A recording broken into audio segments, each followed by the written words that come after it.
ഞാൻ എപ്പോഴും ആലോചിക്കുന്ന ഒരു കാര്യമാണ്, എന്തുകൊണ്ടാണ് പാരഡി നിർത്തലാക്കിയതെന്ന്. ഇല്ല, പാരഡി ഒരു സമയത്ത് പാരഡി ആയിരുന്നു. പാരഡി ഇപ്പോൾ ചെയ്ത് കഴിഞ്ഞിട്ടുണ്ടെങ്കിൽ സിനിമാ പാട്ടിനൊക്കെ റൈറ്റ്സ് ഉണ്ട്, ട്യൂൺ. നമ്മളിപ്പോൾ ഏതെങ്കിലും ഒരു പാട്ടെടുത്ത് ചെയ്ത് കഴിഞ്ഞിട്ടുണ്ടെങ്കിൽ അതിൻ്റെ സംഗീത സംവിധായകനും സിനിമയുടെ പ്രൊഡ്യൂസറൊക്കെ വന്ന് കഴുത്തിനൊടിക്കും. അങ്ങനെ നിന്ന് പോയതാണോ? അങ്ങനെ നിന്ന് പോയതല്ല, അത് പിന്നെ അപ്പോഴേക്ക് ഇതിൻ്റെ ഒക്കെ ഒരു മാർക്കറ്റ് ഉണ്ടല്ലോ.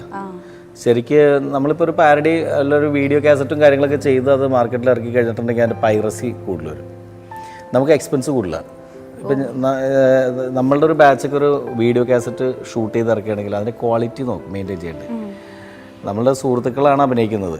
അപ്പം നമ്മൾ ഷൂട്ട് ചെയ്യുമ്പോൾ അതിന് സാധാരണ ഒരു തല്ലിക്കൂട്ട് വീഡിയോ കാസറ്റ് എടുക്കാൻ പറ്റില്ല. അതിന് വേണ്ടിയിട്ടുള്ള ഔട്ട്ഡോർ ഷൂട്ട് ചെയ്യും. ചിലപ്പോൾ ഒരു പാട്ട്, സിനിമാ പാട്ട് ഷൂട്ട് ചെയ്യണ റിസ്കിലാണ് പാരഡി ഷൂട്ട് ചെയ്യുന്നത്. അപ്പോൾ അതിൻ്റെയൊക്കെ എക്സ്പെൻസ് കൂടുതലൊന്നും ഈ പൈസ ഒന്നും തിരിച്ച് കിട്ടില്ല. തിരിച്ച് കിട്ടാതെ ആകുമ്പോൾ നമ്മൾ നേരെ ഞാൻ സത്യം പറഞ്ഞാൽ ഞാൻ ഭയങ്കരമായിട്ട് മിസ് ചെയ്യുന്നത്. കൊച്ചിലെ ഈ കാസറ്റൊക്കെ മേടിച്ചിട്ട് ദേമാവേലി കമ്പത്തുണ്ട്, അതുപോലെ തന്നെ ടൈറ്റാനിക്ക്, തക്കാക്കിലോ മുക്കാളി, അത് കലാപമണിയുടെ അങ്ങനത്തെ ആ കാസറ്റ് എല്ലാം ഞാൻ കുത്തിയിരുന്ന് കേൾക്കുമായിരുന്നു. ഇതൊക്കെ ഇരുന്ന് ഞാൻ പഠിക്കുകയും ചെയ്യായിരുന്നു. പിന്നെ ഒരു സമയം കഴിഞ്ഞപ്പോഴത്തേക്ക് ഇതൊന്നും കാണാതായി. അപ്പോൾ എനിക്കൊരു ഡൗട്ട്, എന്താ പറ്റിയത്, ഇവരെന്തിനാണ് ഇത് നിർത്തിയത്?